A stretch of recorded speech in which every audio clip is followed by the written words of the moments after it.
Now, this coup happened when you were here, but you've been in touch and in contact with the youth of Niger. We've seen, of course, some of them kind of show support for the coup. How accurate is that a great number of young people in Niger are in support of the coup? In Niger, most of the young people feel like they are pushed aside from decision in a high level.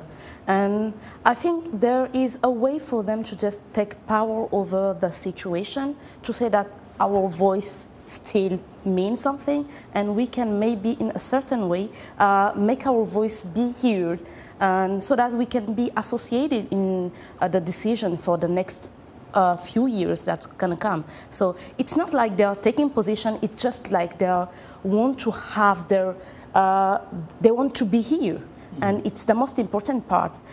For example, the institution with whom I'm working is one of them that's trying to empower young adults, like ladies with young girls in STEM, especially in coding. And it's one of the work that we're doing to help them empower and know that their decision means something. Yeah, so this is very critical. You're saying all they want is to be heard. They want to be heard even at this time. But then we have seen some of those who seem to be, kind of protesting against the French influence, but at the same time holding flags of the Russians. Is there a kind of a sense in which they're thinking that Russia could be a better solution or a better option?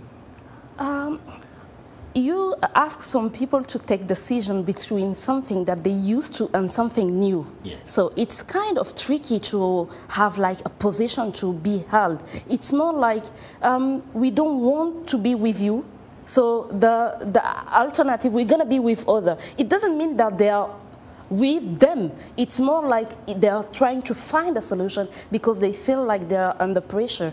And I think it's important to remember that as a youth, as a young people, or future leader, it's important for us to have all the card in heart to make like the right decision. It's not about just there is that transition part where you just feel like you need to have space to make the right decision. And I think we are in that part where we feel like we need to have enough space to make the right decision. And you want as many options as possible. Yes. But right now, as we speak, ECOWAS is threatening to use force in Niger if they do not restore the civilian leader. What are the concerns of especially the younger people, the women, the men, but especially the young people as we speak? We want to have space to make our own decision. I think that's a major thing that's coming back. What does that mean? Have the space. But how do you have the space? I mean, we have the military junta. It's getting support of the youth. Is that the space? Or what? How do you define that? What is it the young people want?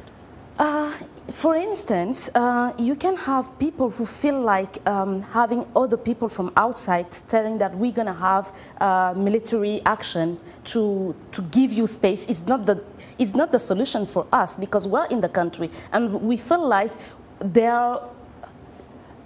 don't give us the power that we are supposed to have to make our own decision. It's felt like we have to be aligned with something because there is this way and that way that have different position. But we want to have the space to have our own position and to say, look, we stand for the country. Some people would say that space would have been an election, which Mohamed Bazoum was elected in an election. What would be the other option here?